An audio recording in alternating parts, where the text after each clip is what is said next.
حضرت موسیٰ کے واقعے میں ایک اہم کڑی میں بیان کر کے بات ختم کرتا ہوں، کیونکہ پورا واقعہ اس ڈیٹیل اور تفصیل کے ساتھ بیان کرنے کا وقت نہیں ہے۔ حضرت موسیٰ ایک مرتبہ تقریر کر رہے تھے، دوران تقریر ایک آدمی کھڑا ہوا، کہا کہ اے موسیٰ کیا آپ سے بڑا کوئی عالم ہے؟ موسیٰ علیہ السلام نے کہا نہیں، مجھ سے بڑا کوئی عالم نہیں، اس وقت دنیا میں سب سے بڑا عالم میں ہوں۔ اور حقیقت میں موسیٰ علیہ السلام سب سے بڑے عالم تھے، مگر اللہ تعالیٰ کو موسیٰ کی یہ بات پسند نہیں ہے۔ یہ عالم کی شان نہیں ہے کہ سب سے بڑا اپنے آپ کو سمجھے۔ موسیٰ علیہ السلام کا یہ جملہ اللہ کو پسند نہیں آیا۔ اللہ نے کہا اے موسیٰ، ہمارا ایک بندہ ہے، اس کے پاس تم جاؤ، اس کے پاس وہ علم ہے جو تمہارے پاس ہے۔ موسیٰ علیہ السلام نے کہا اچھا، اس کے پاس وہ علم ہے جو میرے پاس نہیں ہے، ٹھیک ہے، میں جاتا ہوں اس کے پاس، سیکھتا ہوں اس سے۔ کہاں ملے گا وہ؟ اللہ نے کہا وہ تمہیں ملے گا مجمع البحرین پر، جہاں دونوں دریا آپس میں ملتے ہیں، وہاں چلے جاؤ، وہاں تمہیں وہ آدمی ملے گا۔ چنانچہ حضرت موسیٰ علیہ السلام نے اپنے ساتھی حضرت یوشع ابن نون کو لیا اور پہنچے وہاں پر۔ وہاں پہ حضرت خضر سے ملاقات ہوئی۔ حضرت خضر کون تھے؟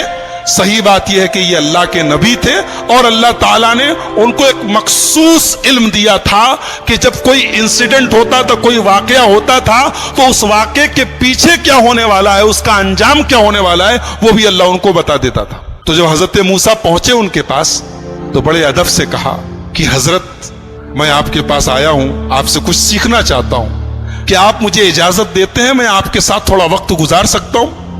حضرت خضر نے کہا کہ دیکھو میرے ساتھ تم وقت گزار نہیں پاؤ گے، اس لیے کہ میں بہت سا کام ایسا کروں گا جو تمہیں سمجھ میں نہیں آئے گا، اور تمہیں سمجھ میں نہیں آئے گا تم پوچھو گے، تم برداشت نہیں کرو گے، پوچھو گے، اور میرے ساتھ تم کوئی بات پوچھو گے تو میں تمہیں اپنے ساتھ رکھ نہیں سکتا۔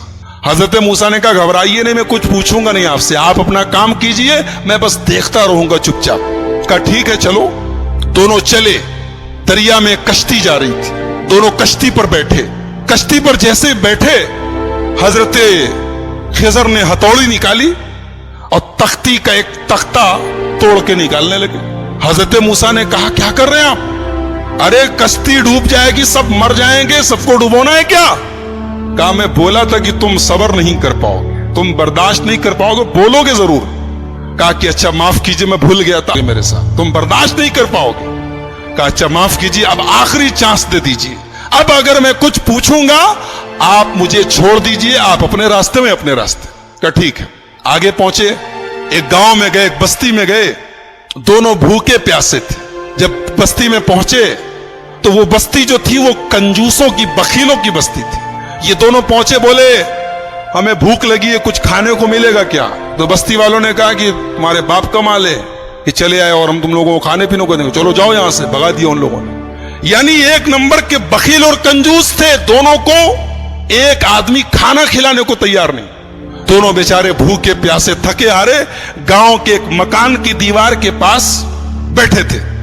اچانک دیوار گرنے لگی، حضرت خضر کھڑے ہوئے اور اللہ نے ان کو ایک مخصوص طاقت دی تھی، دیوار گر رہی تھی، انہوں نے کھڑے ہو کے دیوار کو سیدھا کر دیا۔ حالانکہ وہ اکیلے ایک آدمی کے بس کی چیز نہیں تھی، لیکن اللہ نے ان کو پاور دیا تھا، انہوں نے کھڑے ہو کے دیوار ٹھیک کر دی۔ موسیٰ علیہ السلام جلالی پیغمبر تھے، پہلے ہی غصے میں بولوں گا نہیں اور آپ ہر جگہ بول دیے۔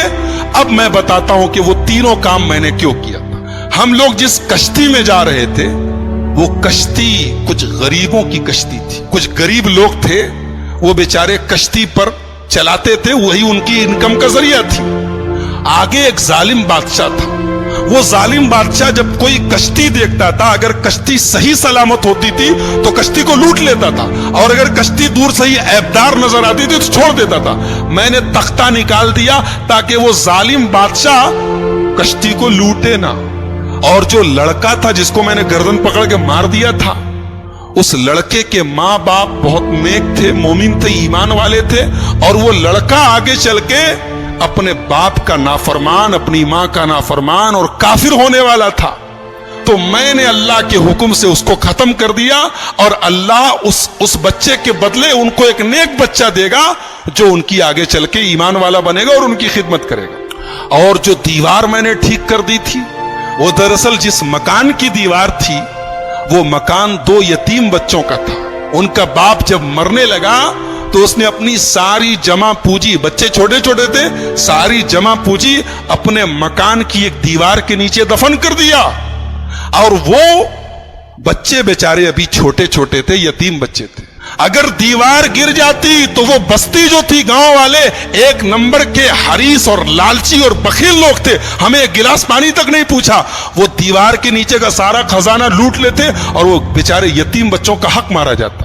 تو اللہ کے حکم سے میں نے دیوار کو ٹھیک کر دیا تاکہ جب بچے بڑے ہو جائیں تو پھر اللہ تعالیٰ ان کے باپ کا خزانہ انہیں پہنچا دے.